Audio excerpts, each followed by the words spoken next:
Hey everyone, it's Adam from A&C Travel, and I wanted to share a detailed review of our most recent trip on Virgin Voyages Scarlet, the Mayan Soul Adventure that left May 7th on 2023. So let's start with how we got down to Miami from Maryland, where we live. So most people fly when they travel to Florida, but with the state of air travel today, we decided to put the car on Amtrak and take the train down to Sanford, Florida, a little bit north of Orlando. After the voyage, I planned on visiting my father, so having a car was kind of essential to get there because he lives in Naples on the west coast of Florida. The train ride was pretty smooth. It was as we expected, just a bit long, but a hell of a lot better than driving, which I'll find out on the way home because I'm driving home.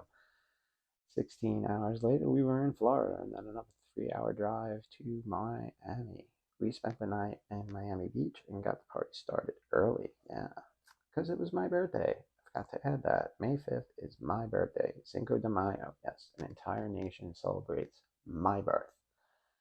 Anyway, the hotel was just a bed and a bathroom, which was just what we needed after the train ride. Both of us really needed to take a shower. Um, Also, we were within walking distance to some really good restaurants. We had my birthday dinner at Esquina Cubana. Excuse my Spanish, it's not very good. And it was fucking awesome. I got a bowl of paella. It was amazing. Yeah.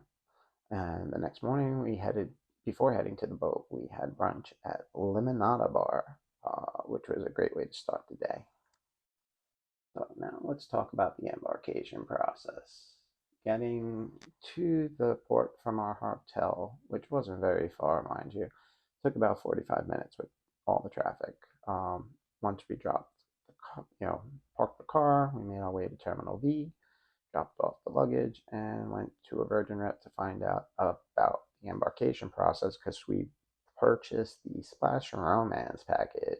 Ooh, that affords you early access to the terminal, which is needed.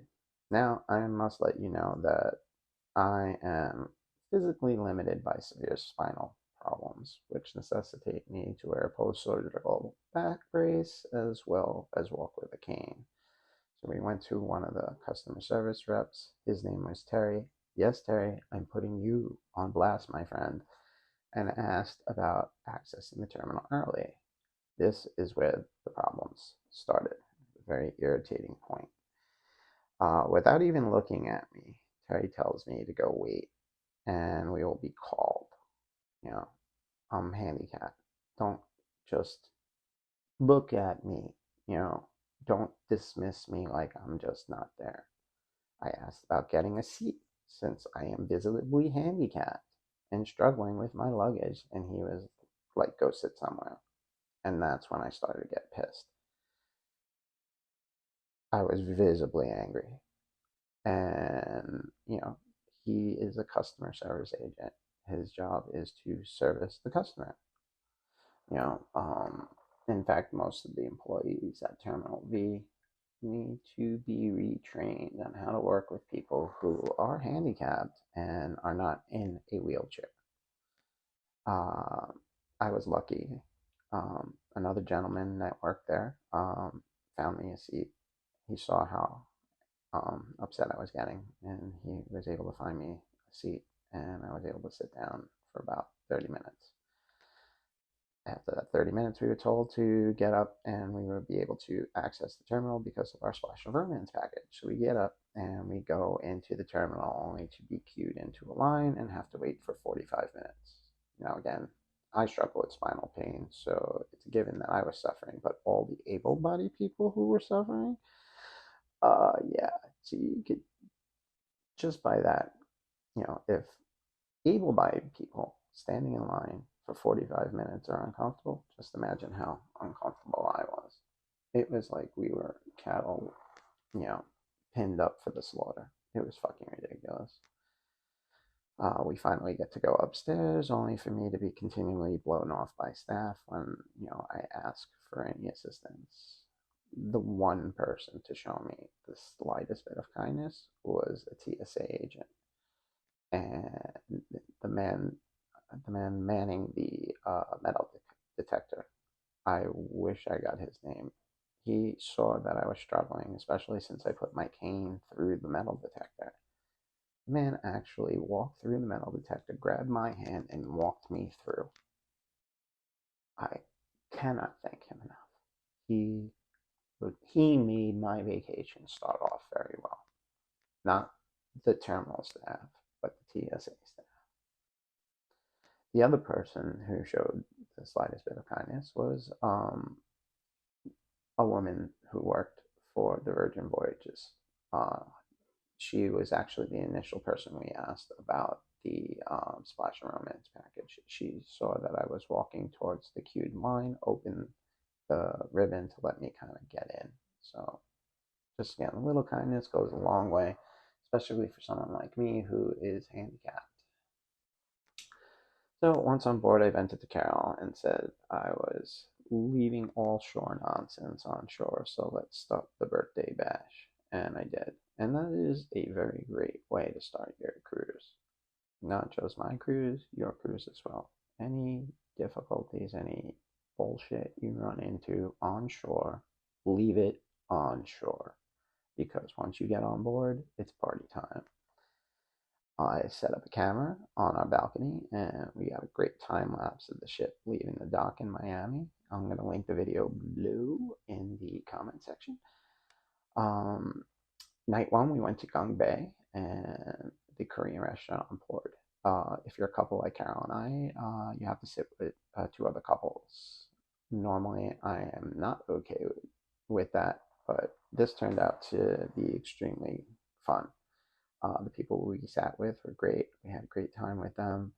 Uh, our server prepared our food, and we played the Gung Bay drinking game because Gung Bay means drinking game. But it was fun. It was fun as hell. And then since it was my birthday, I guess I treated myself because I had it on the menu to the Wagyu beef selection, and oh boy, it was so good. I can't tell you. I just went, and the meat was gone. Fucking amazing. So afterwards, I went down and got my tattoo appointment. So Monday was tattoo day. And this is something I've been waiting for since we disembarked last July for Sir Richard's birthday bash. Because I got this badass tattoo on board.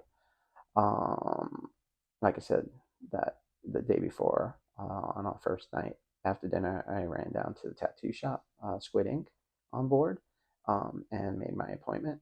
When I walked in, I was immediately remembered, which is a shock to me because of the amount of tattoos these people must do on a, not only on a daily, but over the past year. You're talking thousands. Uh, it was shocking, and not only that, it made me feel very good, because it means that I made a connection with them, they made a connection with me, and that's important, especially to me. Um, Haley, the studio's manager, called me over and for the consult and came up with an awesome tattoo in tribute to my recently deceased kitty, Zappa. Here, Haley came up with exactly what I wanted, and inked me like a champ. All but one of my tattoos were done by a woman, so there's really something to say for a lady's gentle touch. The session was great because I really connected with Haley and the rest of the artists in the studio. And it was something that is rare for me as an obsessive introvert.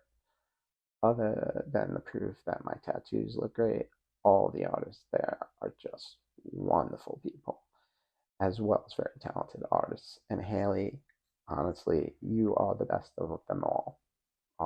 So thank you from the bottom of my heart. Tuesday was shore day at Costa Maya. Carol got off the boat for a little bit, went down to get some gifts for her mom and her sister. Well, I stayed on board and treated myself to shave and a haircut, 2 bits. I never did one of those before, but oh boy, was it good. Um, I didn't need to shave for like 7 days after. That's how good the shave was, and it was definitely a treat. Shiv, you the man, cause you did good, did me good. I can't stress that enough. Um, at that night, we went to Extra Virgin, and it was yummy, yummy, yummy to the tummy. Wednesday was a sea day, and all the freaky people were out. Carol and I just walked around, and people on the walking track on deck 17, 16, and no, it's deck 17, yeah. And people watched, but if you're not careful, you might get an eye full of something that you don't want to see. Someone sunbathing in the buff. And it's not a good surprise either. I don't understand. This is going to sound a little vain, but I don't understand why it has to be, all the non-pretty people that feel the need to be naked. I don't want to say ugly, but yeah, ugly people that feel the need to be naked. But yeah, I guess, they want to feel their hotness. So you do you. Just keep it out of my eye view. That night, we went to Razzle Dazzle, and to be honest, it wasn't that great. I made the mistake of having fried food, like the fried chicken and then the fried churros. And it was very greasy and heavy, not what you want to have on a cruise. And that night being Scarlet night, we tried to walk around, have a little fun. I think I might have uploaded some videos of Scarlet night and some time lapses. I'll try to find them and link them in the description below. But after walking around for a bit, let's just say the food went over and the evening was over at that point. Thursday was our beach day at Bimini, and I love Bimini. It is a small slice of paradise, and it's just beautiful. I want to like retire, die there. Got to do a little swimming and was able to see a stingray without even going on a tour. Just wish I had my camera, but I did get to bring my camera. And up here, if I'm pointing in the right direction, you'll see a little video of the fishies that I saw under the water. Afterwards, beach started to get really crowded because it was around noon, and all the Scarlet Night people partying the night before finally got off the boat and were heading to the beach club. So that was a good opportunity for us to slip back to the boat, and we had, and go into the pools, because when everyone's on board, the pools look like a human soup bowl. So it was an opportunity that we were gonna take, and it felt like we had the whole ship to ourselves. Deck 15, where the pools are, they had the bar open. There was maybe 20 people, like guests. There was more staff than guests on the deck, and it was great. It was great. It was relaxing. We got to sit in the pools, had some drinks, got to stay and lounge, get some sun. Nice. That night we went to the wake, and there's nothing bad I could say about the wake. It's a steakhouse. It's great. Um, but the next day was disembarkation day, so it was all over, and I was very sad to leave. But we will be back. We locked in our onboard offer, so it's $300 off our next cruise, $600 onboard credit, and we're just waiting for the 2025 schedule to come out so we could plan our next voyage. I'm hoping to be the transatlantic one, maybe to Barcelona. Fingers crossed. So overall, the trip was great, minus the embarkation hiccups. I recommend everyone to go on a Virgin voyage. For one thing, there are no children, except for the adults acting like children. And secondly, the staff on board are extremely friendly and kind. Just make sure to remember that you treat them with the respect that they are due. The crew on Scarlet Lady work extremely hard to ensure that you have a great vacation. So make sure you treat them well and don't act like a spoiled brat, because just because you think you're special, in reality, you aren't. but they still treat you well, as special as you can be. Just don't be a dick. Finally, I would like to say thank you to the Scarlet Lady crew. Um, you made my birthday very memorable.